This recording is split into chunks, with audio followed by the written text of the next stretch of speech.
Muriel, I see you up here. You want to unmute your mic? Go ahead and introduce yourself. You got a question or comment?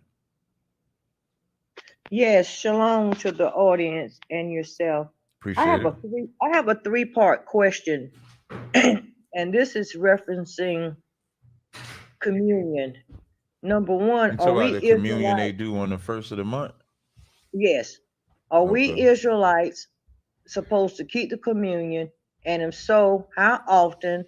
Or was that just an oath when Jesus said, take this bread and drink this wine to remember me? I'm confused. No problem. We're not supposed to keep a communion at all because it's not in Leviticus, the 23rd chapter, and neither is it the Feast of Purim or Feast of Hanukkah. That's Christian mumbo jumbo. Okay. There's nowhere where you supposed when you drink his body and eat his blood, he was talking about walking like him, acting like him, living Right. like him. That's how we're Christ. Like the whole term, Christians like to use the term Christ like, but they don't Yeah. do nothing Christ said. They don't do nothing.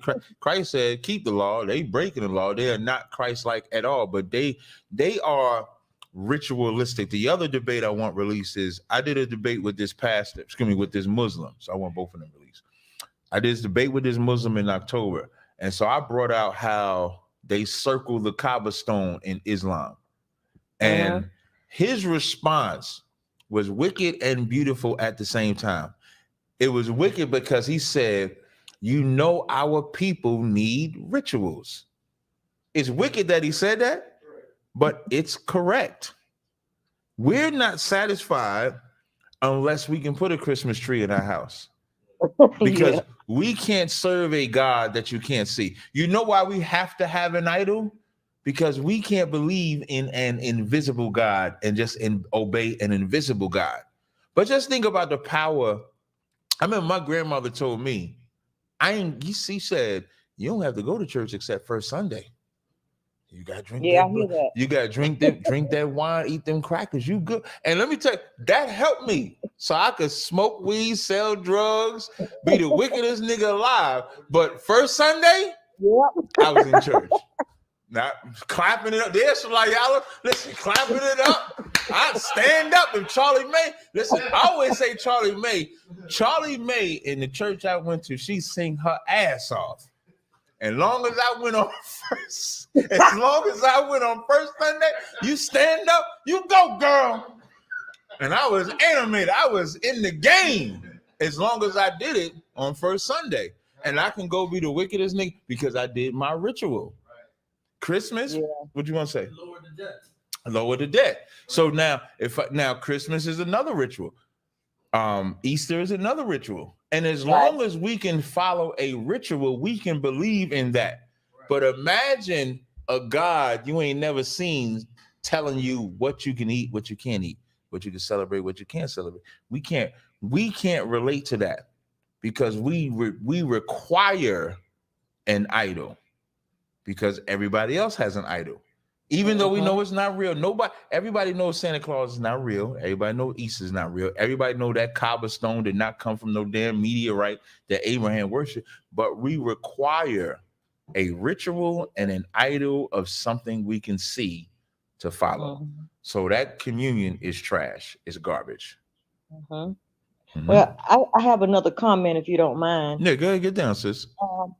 When I first came into the truth, I heard you say that, sometimes it's baby steps that you have to take, not have to, but sometimes we just do. We take baby steps. So, I quit eating all the pork and all that stuff.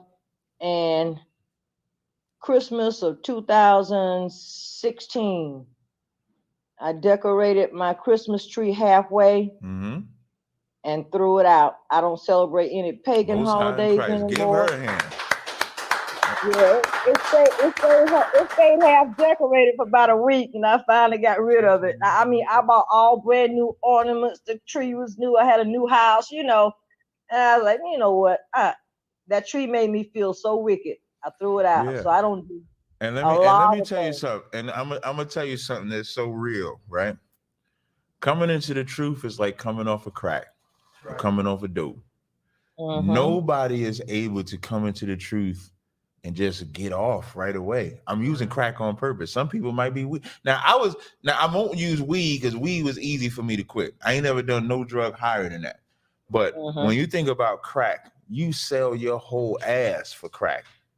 Yeah. When you come into the truth, it's like getting off of crack.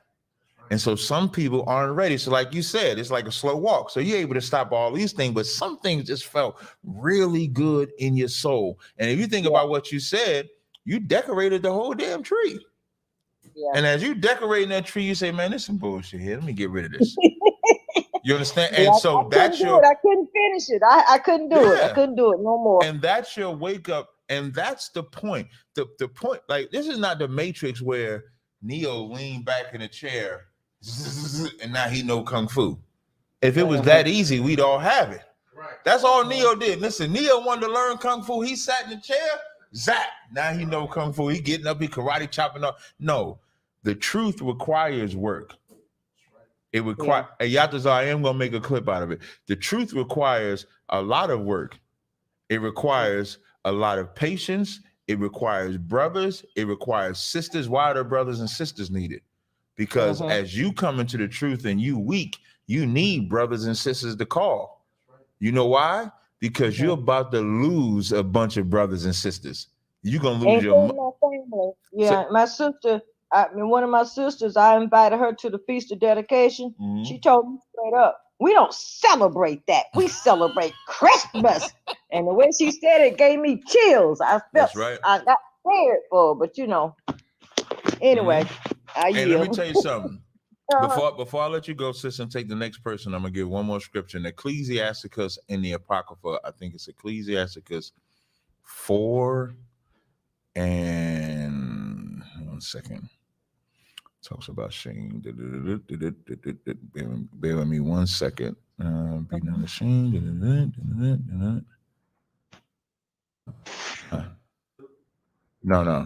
No, it's not Ecclesiasticus 2. The one I want is hold on, I'm about to get it in a second. Just bear with me 1 second, sis. It's in the I know it's Ecclesiasticus, the 4th chapter. 21. So in Ecclesiasticus 4 and 21, it says, for there is a shame that bringeth sin. And that shame is like, as they come in to tell you, we don't celebrate that. We celebrate Christmas. The whole point of them saying that is to make you feel ashamed of celebrating that, to celebrate Christmas. And that's the shame that bringeth forth sin.